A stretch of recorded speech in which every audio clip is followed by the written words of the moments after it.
1 2 3 और 4।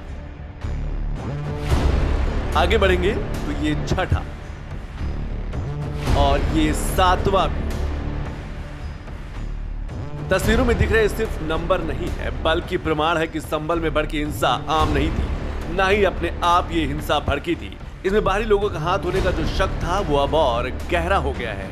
अभी तक जांच में मिले सबूत तो यही इशारा कर रहे हैं। संभल हिंसा में अब पाकिस्तान एंगल सामने आ गया है। जो तस्वीर आपको स्क्रीन पर दिख रही है, दावा है कि यह संभल हिंसा इस्तेमाल में की गई कारतूस की है, जो फिलहाल खाली है। ये मंगलवार को संभल में जांच करने गई फॉरेंसिक टीम को मौके पर मिला। कारतूस जहां बनाई गई उसका नाम भी उस पर लिखा है, POF यानी कि पाकिस्तान ऑर्डिनेंस फैक्ट्री। इसका मतलब है कि यह कारतूस पाकिस्तान में बनी है। यही नहीं, टीम को USA मेड खोखे भी मिले हैं। घटनास्थल पर फॉरेंसिक टीम की जांच में जमीन में दबे कुल 6 कारतूस बरामद हुए। इनमें 5 कारतूस फायर हो चुके थे, जबकि 1 फायर नहीं हो पाया था। इनमें से एक पर POF यानी कि पाकिस्तान ऑर्डिनेंस फैक्ट्री लिखा हुआ था। यह कारतूस 9mm का था। वहीं एक कारतूस पर मेड इन USA लिखा हुआ था। यह कारतूस .32 कैलिबर का था। एक कारतूस पर FN स्टार लिखा पाया गया है। इनमें से कोई भी कारतूस पुलिस का नहीं था। इसके अलावा मौके से 12 बोर और 32 बोर के कारतूस भी बरामद हुए। संभल हिंसा में सामने आए पाकिस्तान और अमेरिकी कनेक्शन चौंकाने वाला है और किसी बड़ी विदेशी साजिश की ओर इशारा भी कर रहा है, क्योंकि भारत में सिविलियन के इस्तेमाल के लिए 9mm हथियार नहीं होता है। भारत में केवल पैरामिलिट्री आर्मी और पुलिस फोर्स को ही 9mm पिस्टल मिलती है। ऐसे में शंका विदेशी फंडिंग की भी जताई जा रही है और मामला अब और सीरियस हो गया है, ये बात पुलिस भी कह रही है। इसमें एक POF 9mm 68-26 लिखा हुआ एक फायर्ड केस मिला है, जो मतलब खोखा जिसको कहते हैं वो मिला है। एक FN स्टार बना हुआ एक फायर्ड नहीं कहेंगे, उसको मिस फायर कहेंगे, क्योंकि उसके ऊपर स्ट्राइकर का निशान है, लेकिन शायद लगता है पॉक करते समय उसने निकाला है और वो फायर नहीं हुआ है। तो दूसरा राउंड फायर करने के लिए शायद उसको यूज किया गया हो उसके द्वारा, जो भी व्यक्ति जिसने भी इसको यूज किया है। एक 12 बोर का डायमीटर का ये एक लाल रंग का, जिसके पेंदे पे लिखा है विंचेस्टर मेड इन USA। इन सब के बीच में एक चौंकाने वाले कुछ तथ्य सामने आए हैं। जो POF पाकिस्तान ऑर्डिनेंस फैक्ट्री के जो असले हैं वो बिल्कुल दर्शाता है कि ये बहुत ही सीरियस मैटर है और इसको उतनी ही सीरियसनेस के साथ में इन्वेस्टिगेशन है वो पुलिस द्वारा किया जा रहा है।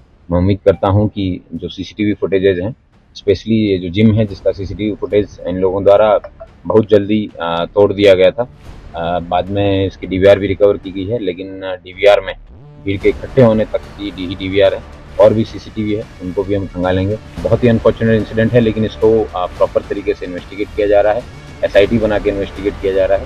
मैं उम्मीद करता हूँ कि जल्द ही इसमें जो लोग इस घटना के पीछे हैं इस तरीके उन सबका पता। पुलिस प्रशासन और फॉरेंसिक टीम अब लगातार घटनास्थल की जांच गहराई से करने में जुट गया है, क्योंकि अब मामले ने नया रूप ले लिया है। हिंसा के 11वें दिन पुलिस ने हिंसा प्रभावित इलाकों में सर्च अभियान और तेज कर दिया है। तस्वीरें संभल के उन्हीं क्षेत्र की हैं जहां हिंसा भड़की थी। पुलिस नालियों और कचरे में फायरिंग से जुड़े सबूतों की तलाश कर रही है, क्योंकि मंगलवार को नाली के कचरे में पाकिस्तान और अमेरिका में बने दबे हुए कारतूस पाए गए थे। ऐसे में आशंका है कि इन कारतूसों की और सबूतों की संख्या बढ़ सकती है। साथ ही इसके खुलासे के लिए पुलिस की टीम दूसरी एजेंसियों की मदद ले सकती है। जितने भी घटना स्थल हैं उन सब पे जो है पुलिस द्वारा गहनता से जांच की जा रही है। जिन जिन जगहों पे डेड बॉडी मिली थी, यहाँ चाहे पुलिस ने रिकवर की हो, चाहे यहाँ आम जनता ने उन जो बच्चे हैं जिनके डेथ हुई है उनके ले जाया गया हो, उन सबको फॉरेंसिक टीम द्वारा चेक किया जाएगा। और मैं उम्मीद करता हूँ कि जो साक्ष्य है वो जो भी BNSS का प्रोसीजर है उसके माध्यम से उसको कलेक्ट करके और विधिक कार्रवाई है वो सुनिश्चित की जाएगी। इसके बारे में फॉरेंसिक टीम द्वारा अवगत कराया गया। एडिशनल SP महोदय ने मुझे बताया कि इस तरीके की चीज़ है, तो स्वयं मैं मौके पे आया हूँ बेजोई से। और दूसरी सबसे इम्पोर्टेंट चीज़ है, जितने भी लोगों के फुटेज हम आइडेंटिफाई कर पा रहे हैं तो हम कर रहे हैं, अन्यथा नहीं मिलेगा तो हम किसी अन्य एजेंसी से भी आधार से या किसी अन्य माध्यम से उसको हम लिंक करेंगे और पता लगाएं कि जो जो व्यक्ति इस घटना में सम्मिलित हैं उन सबको पर्दाफाश होगा। पुलिस के लिए फिलहाल हिंसा में उपद्रवियों द्वारा इस्तेमाल किए गए हथियार और फायरिंग के सबूत इकट्ठा करना सबसे बड़ी प्राथमिकता बन चुकी है और इसीलिए बुधवार को भी पूरा दिन संभल कोतवाली क्षेत्र में सर्च ऑपरेशन जारी रहा।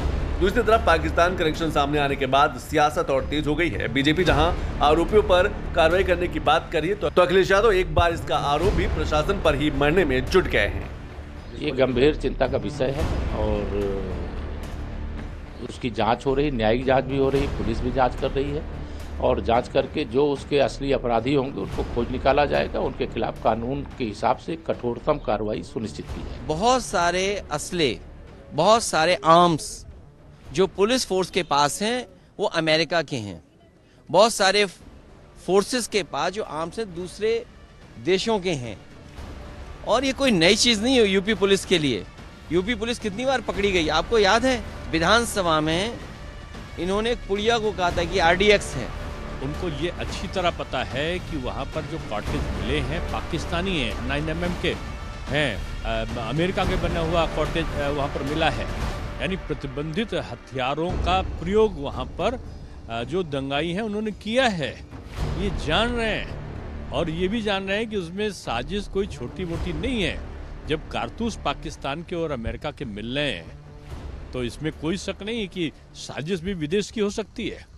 आपका विदेश का प्रेम हो वो अलग बात है, लेकिन जो लोग यहाँ पर जान के घटना करने के उद्देश्य से जो लोग आए हों और उनकी जांच चल रही हो और उसके पहले ही आप वहाँ फिर से चले जाएं, मैं समझता हूँ कि इस राष्ट्रीय स्तर के किसी भी नेता के लिए शोभा देता नहीं है। संभल इस समय सियासत पहले ही परवान पर है और मामला विदेशी कनेक्शन के बाद अब नया मोड़ ले चुका है, लेकिन विपक्ष का रवैया वैसे का वैसा ही है। सिर्फ अखिलेश यादव नहीं, इस मामले में आरोपी बनाए गए सपा सांसद जियाउर रहमान बर्क भी पाकिस्तान के बले मिले कारतूस की वकालत कर रहे हैं। जाहिर है कि इस वकालती रवैये पर बीजेपी भी बरसेगी ही। हमारी प्रतिबद्धता उत्तर प्रदेश में लाइन ऑर्डर को मेंटेन करने को लेकर है। वहाँ पर जिस ढंग से पाकिस्तान से निर्मित कारतूस के खोखे मिले हैं, ये घटना की उच्च स्तरीय जांच हो रही है और जो भी इन्वॉल्वमेंट किसी भी व्यक्ति का होगा, कितनी भी पहुंच का होगा, उसे बख्शा नहीं जाएगा।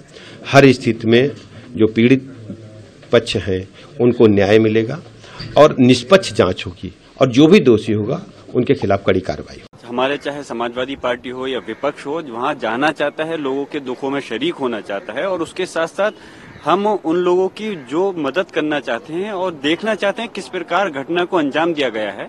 तो इस चीज की जानकारी करने के लिए रोकने का क्या मतलब है?